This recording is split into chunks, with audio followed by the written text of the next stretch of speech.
So everyone's been sick this season, and I'm hearing a lot of this dry cough everywhere I go.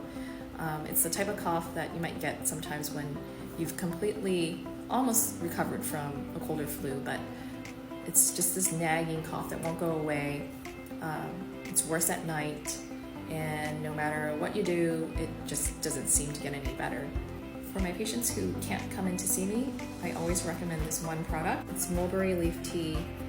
It's amazing, and it can work really quickly to help with that cough. So try it out and let me know what you think.